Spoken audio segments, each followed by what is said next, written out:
Welcome all for the video lecture on data structure, and today we are going to see about the sixth session of our first module, that is arrays and strings. What is an array? What is a concept? Why do we use the concept of array in C? See, array is nothing but an sequenced collection of elements.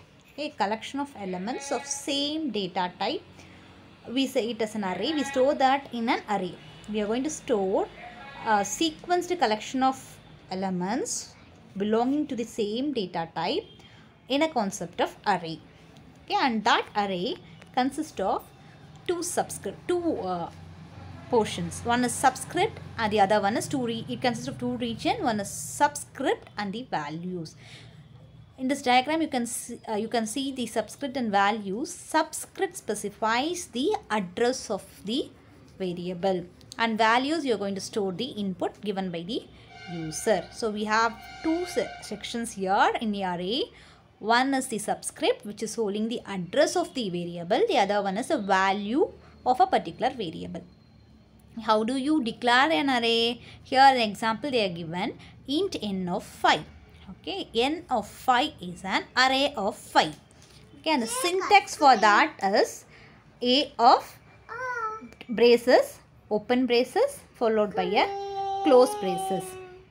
Okay, here n of 5 specifies the array size. Okay, 5 is the array size. So here this array is capable of storing 5 elements of same data type. Either it may be integer data type, it may be a float data type, or it may be a string, or it may be a character. Whatever it may be, it can hold a value of 5 data types. Okay, all the data types should be a same data type. If it is an integer, it should hold only integer. If it is an float value, it can hold only the float value. That is what, if n of 5, it specifies always your array starts from the 0th array. That is what, a of 0 you will store 10, and a of 1 you will be storing 20, a of 2 you will be storing 30, and a of 4 you will be storing 40, and a of 4 finally you will be storing 50. This is how you declare an array A of the size of array. That size of array you will be giving within a square bracket. And we have three types of array. One is single dimensional array, followed by a two-dimensional array, and finally multi-dimensional array. Okay. In single dimensional array, you will be using a single dimension. Okay, when you want to represent a single dimension, you will be going with a single dimension array, and the syntax for that is data type and a variable and the size of that array. Okay, this is what is syntax. Data type followed by a variable name and the size of an array. Example, they are given a data type which is of int, variable name n, and size is 5. Int n5 is an example for a single dimensional array where the first int representing the data type, that is of integer data type, then the variable name n specifying the name of a variable, and 5 the size. The second one, it is float, average of 5. Float is the data type and variable name is average, and size of your array is 5. And you have two ways of initializing an array. Okay, one is compile time initialization, the other one is runtime initialization. Okay, there are two ways to initialize an array. One is while we code a program, during the compile time itself, when we code that you call it as compile time initialization. You initialize an array and use that you say it as compile time initialization. And next is runtime initialization, when you get the input from the user at the time of execution. And when you execute a program and you get the size of an array during the execution of a program, then you say it as runtime execution. Okay, we'll see our syntax for compile time initialization and the syntax for runtime initialization. In syntax for a compile time initialization, syntax is data type, variable name, and size, and followed by the values what you are going to give. Example, if int n of 5 is equal to 10, 20, 30, 40, 50. What it means here? The data type is integer, variable name is n, and size is 5. And what are the list of values you have? 10, 20, 30, 40, 50. These are all the list of values. So how will this be stored in array? At a of 0, 10 will be stored. A of 1, 20 will be stored. A of 2, 30 will be stored. A of 3, 40 will be stored. A of 4, 50 will be stored. This is an example for single dimension array. Okay. And runtime initialization, we are not going to define the size of an array when we write a code. Okay, it is initialized when you compile the program. For example, we use for loop. Okay, even in for loop, we are using, for a looping concept, you will be using the array concept. To execute a loop number of times, you get that data in a loop and you execute using a loop. Here, the example they are given is for I is equal to 0, I less than n, I plus plus. So, what is the for loop here? If I has been initialized as 0 and I less than n and I plus plus. Here, how many times the array will be how many times the I will be executed? It is based on the input the user gives through the n, variable n. Okay, so at this time the array will be declared. If n is 5, the array size of 5 will be created. If n is 10, the array size of 10 will be created. This is the initialization of array during the runtime. Okay, and the previous program what you have seen is an example of a single dimensional array. See, when you print n of 5, it is a single dimensional array. Now we'll see an example for two-dimensional array. Here we given header file followed by a main function, and you give two dimensions here, that is I is equal to 0 and j. I and j are two variables used for two-dimensional array. Okay, for I you are going to declare an array size, and for j you are going to declare an array size.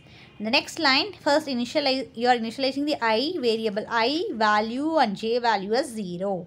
Next you are declaring an array size of I is equal to 4 and j is equal to 3. Okay, now the array will be created for input I for three memory location, and for j it will create, for I it will create 4 memory location, and j it will create 3 memory location. Okay, then you are using for loop. Okay, for I, since it is value is 4, you are going to check the condition I less than 4, I plus plus. So initially you have already initialized I value as 0. Again in for loop you are initializing I value as 0, I less than 4, I plus plus. And since the array size what you have declared for j is 3, you for a j, for the for loop, for a j variable you are giving j is equal to 0, j is less than 3, j plus plus. So next you are going to print for each and every function call, it has to print the value. So while printing you are going to print the value of I and j. That is why it is printf array of %d %d. So it is going to get the value from I of j, that is it is going to get the value from array of I and j. Okay, then you close. What will be the output here? What will be the output? It is going to print 1, 2, 3, 2, 3, 4, 3, 4, 5, 4, 5, 6. You will get a matrix of 1, 2, 3, 2, 3, 4, 3, 4, 5, 4, 5, 6. And syntax for a two-dimensional array is data type arrays, and you have rows and columns here. You have rows and column, whereas in a one-dimensional array you have a of one size of array. But here since it is two-dimensional, you have rows and columns. Example, int array of 4 and 3, it is I and j. That is what we have discussed in the last program. We have rows and column, which is rows specified as I and columns specified as j. Next is multi-dimensional array. When you go for more number of dimensions, you use multi-dimensional arrays. Okay, you can use this for ith dimension, as many number of dimension you can use it. Syntax for this is data type, array name, and then the dimensions starting from dimension 1, 2 up to dimension n. Here they have given us S1, S2, S3 up to Sm. Okay, an example they are given. in survey 3, 5, 12. So they're using 3 dimensions here. Integer value, they're going to store this that in the survey, and memory space they are allocating for that is 3, 5 and 12. Next they are creating a float table for 3 dimension array, that is 4 dimensions here, 5, 4, 5 and 3. This is all about the array concept that we use in C. Next we are going to use string concept. Next array is followed by string, and we are going to see the concepts of string that we use in a C program. A string is nothing but the sequence of characters. We group a number of character together as a string. Okay, and it is always terminated, and we consider this string as a single data item, and we use null character to terminate it.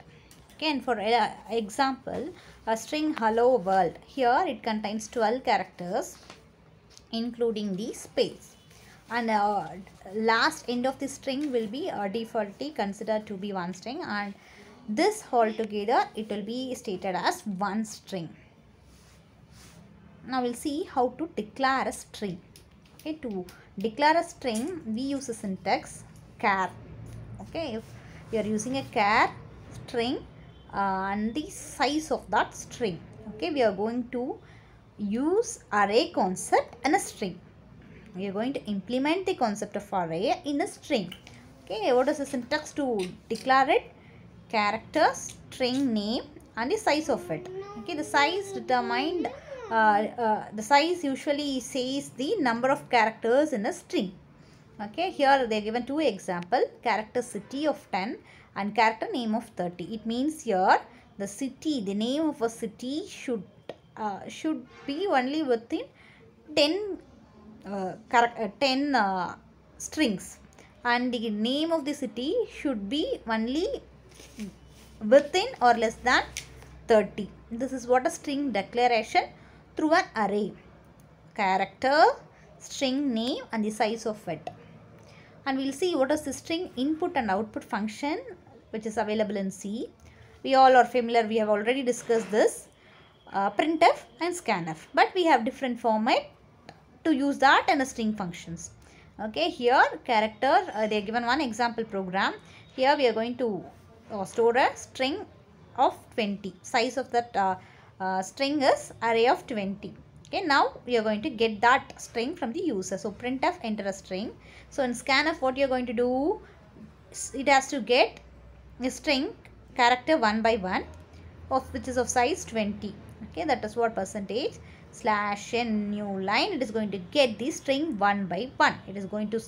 It will scan the string whole string as one data including the white spaces, and that will be given, that will be processed and it will be given as output. So when you give print as the string, the entire string will be printed as the output. So you use a certain format for a string input and output. That is what you are using the array here. A string ampersand n specifies, ampersand the array specifies the total number of characters that we have in a string. And we have few predefined string handling function in C, and we'll discuss that one by one. First is string cat, strcat. It is used to concatenate 2 strings. Concatenation is nothing but it is used to combine 2 strings. Okay, then we have a string function, string length. It is used to, it is going to find out the length of a string. Okay, to find the length of a string, you can use the predefined function strl, which is going to show the length of a string, that is number of characters in a string. Then you have a function, predefined function string strrev, it is which is going to reverse your string. If you give a string, when you invoke this function, it is going to print the reverse of that given string. Then you have a function string strcpy, it is string copy, which is going to copy one string into the other. Okay, this function helps you to copy one string into the other string. Then you have one more function, string compare, that is strcmp, which is used to compare 2 strings. Here is a program which is illustrating all the functions. Okay, here you are going to give last name, which is of 11, array size of 11, and the first name is of array size of 11, and from the user you are going to get the data. And to what is the input statement you give when you use string, you use the concept of array. So percentage 10s, the 10s is nothing but the size of your array, and you're going to get that from the user. You're going to get the last name and the first name, and you're going to print nice to meet you with the string obtained. Okay, string obtained through the array. This is all about your arrays and strings concepts in C we used to program. Thank you all.